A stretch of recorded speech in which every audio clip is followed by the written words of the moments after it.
Hello my dear students, कैसे हैं आप सब। आई होप आप सभी अच्छे होंगे, आपकी पढ़ाई भी बहुत ही मस्त चल रही होगी।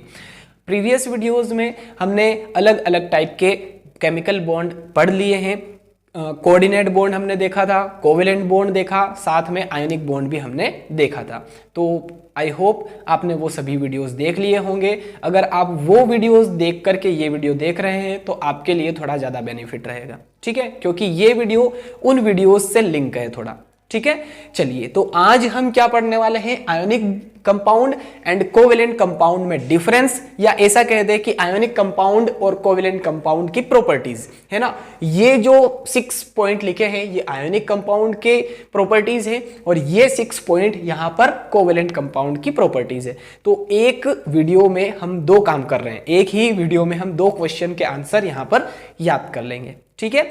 तो चलिए स्टार्ट करते हैं। सबसे पहली बात तो ये है कि आयोनिक कंपाउंड और कोवेलेंट कंपाउंड होते क्या है, पहले ये जान लेते हैं, उसके बाद में इनकी प्रॉपर्टीज देखेंगे। तो आयोनिक कंपाउंड्स का मतलब ये होता है कि ऐसे कंपाउंड जो आयोनिक बॉन्ड के थ्रू बनते हैं उन्हें आयोनिक कंपाउंड कहते हैं, जैसे कि NaOH, NaCl, MgSO4, ठीक है। तो ये हैं आयोनिक कंपाउंड के एग्जाम्पल।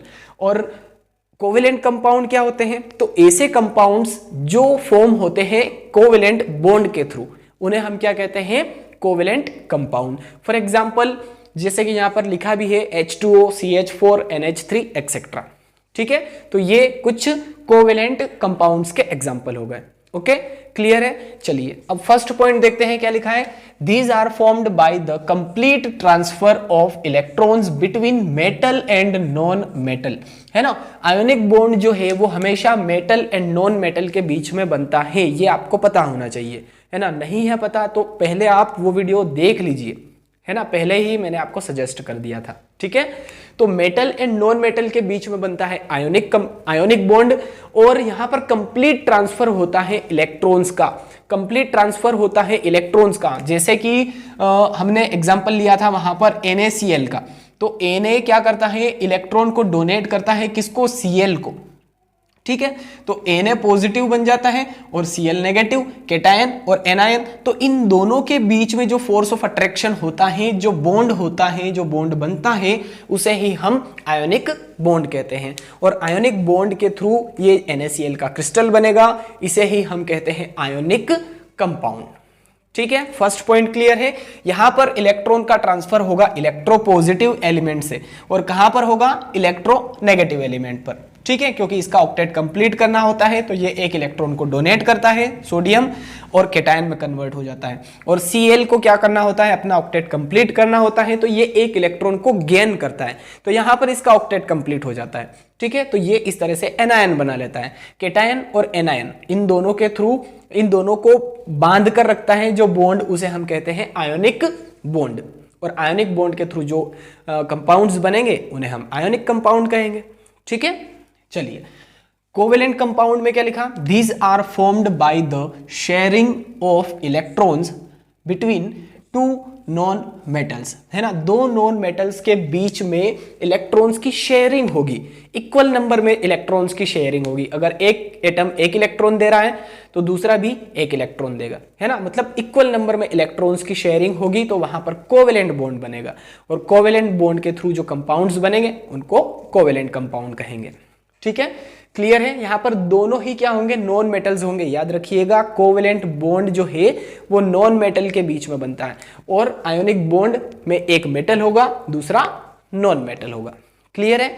चलिए सेकंड देखते हैं, ionic compounds exist in crystalline form in solid state, है ना। सॉलिड स्टेट में क्रिस्टलाइन फॉर्म में एग्जिस्ट करते हैं, सॉलिड होंगे, कभी भी लिक्विड नहीं हो सकते हैं, गैस भी नहीं हो सकते हैं, ठीक है। क्लियर है।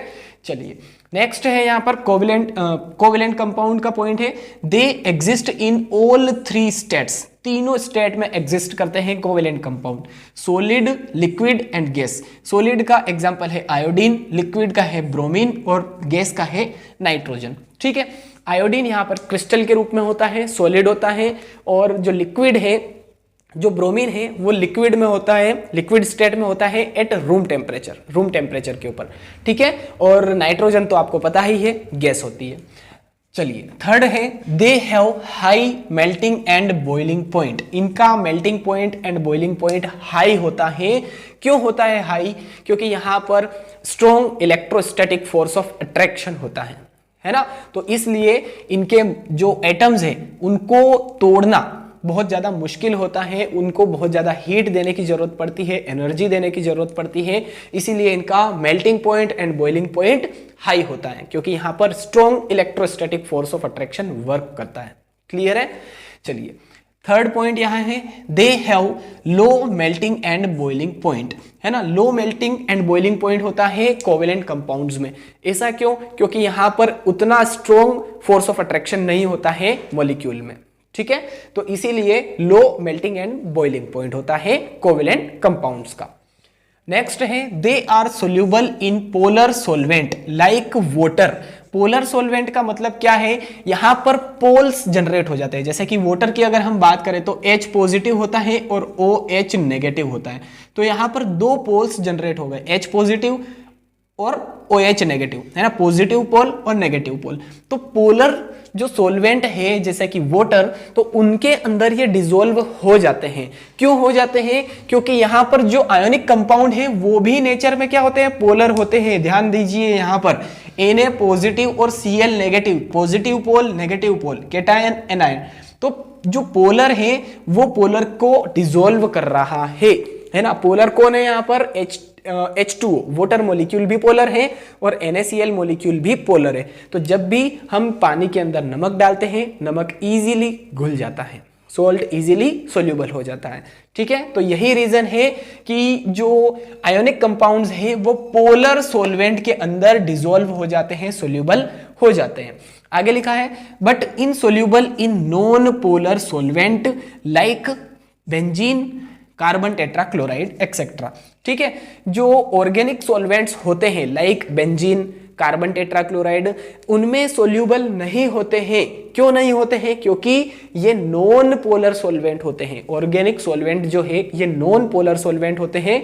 यहां पर कोई पॉजिटिव पोल नेगेटिव पोल नहीं बनेगा, इसलिए इनमें इनसोल्यूबल रहते हैं आयोनिक कंपाउंड्स। क्लियर? चलिए फोर्थ पॉइंट कोवेलेंट कंपाउंड में देखते हैं। They are insoluble in polar solvent like water, है ना। ये पोलर सोलवेंट के अंदर डिसॉल्व नहीं होंगे, सोल्यूबल नहीं होंगे, है ना।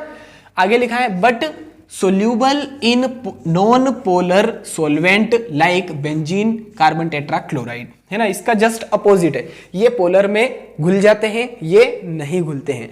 ये नॉन पोलर में नहीं घुलेंगे। क्यों नहीं घुलेंगे? क्योंकि ये खुद क्या होते हैं? पोलर होते हैं। और ये जो कोवेलेंट कंपाउंड है ये नॉन पोलर में इजीली सोल्यूबल हो जाते हैं, घुल जाते हैं, क्योंकि जो सोलवेंट है वो भी क्या है? नॉन पोलर है ना। कोवेलेंट कंपाउंड भी नॉन पोलर होते हैं और ऑर्गेनिक सॉल्वेंट जो है वो भी नॉन पोलर है। तो इसलिए ऑर्गेनिक सॉल्वेंट में जैसे कि बेंजीन में, कार्बन टेट्राक्लोराइड में इजीली सोल्यूबल हो जाते हैं, है ना। तो पोलर पोलर में घुलता है, नॉन पोलर नॉन पोलर में घुलता है। बस इतना सा याद रखिएगा, ठीक है। पोलर को पोलर डिसॉल्व कर लेगा, नॉन पोलर को नॉन पोलर डिसॉल्व कर लेगा, ठीक है।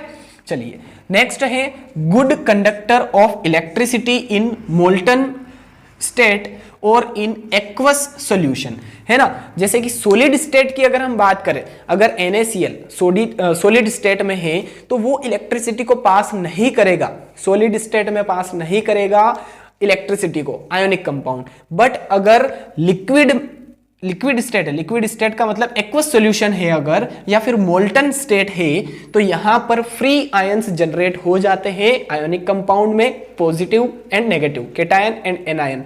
जो आयन है वो जनरेट हो जाते हैं एक्वस सॉल्यूशन के अंदर या मोल्टन स्टेट के अंदर। तो वहां पर इजीली इलेक्ट्रिसिटी पास हो जाती है, यानी कि उस कंडीशन में ये अच्छे कंडक्टर होते हैं। क्लियर है? सॉलिड स्टेट में कंडक्टर नहीं होंगे आयोनिक कंपाउंड, सिर्फ मोल्टन स्टेट में और एक्वस सॉल्यूशन में होंगे। क्लियर है? चलिए अब कोवेलेंट कंपाउंड बेड कंडक्टर होते हैं, है ना। Bad conductor of electricity in molten state और in aqueous solution. Even solid state में भी ये बेड कंडक्टर होते हैं, है ना। सॉलिड में, लिक्विड में, गैस में, किसी में भी ये कंडक्टर नहीं होते हैं इलेक्ट्रिसिटी के, बेड कंडक्टर होते हैं। क्लियर है? मोल्टन स्टेट में भी नहीं होंगे, लिक्विड स्टेट में भी, मतलब एक्वस सॉल्यूशन में भी नहीं होंगे, और सॉलिड स्टेट में तो होते ही नहीं है।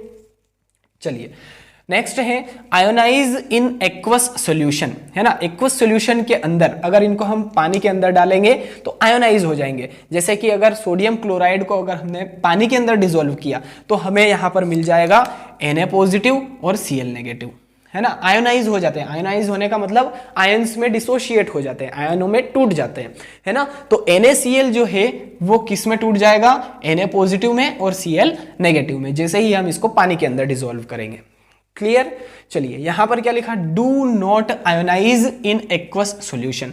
एक्वस सॉल्यूशन के अंदर आयोनाइज नहीं होते हैं कोवेलेंट कंपाउंड। लास्ट है example NaCl, MgSO4, NaOH etcetera. और कोवेलेंट कंपाउंड के एग्जांपल है H2O, CH4 यानी कि मीथेन, NH3 यानी कि अमोनिया, है ना। तो इसका स्क्रीनशॉट सबसे पहले तो आप ले लीजिए। और आई होप आपको ये जो आज का टॉपिक था हमारा ionic compound and covalent compound की प्रॉपर्टीज, ये आपको बहुत ही बेहतरीन तरीके से एकदम अच्छे से क्लियर हो चुका है।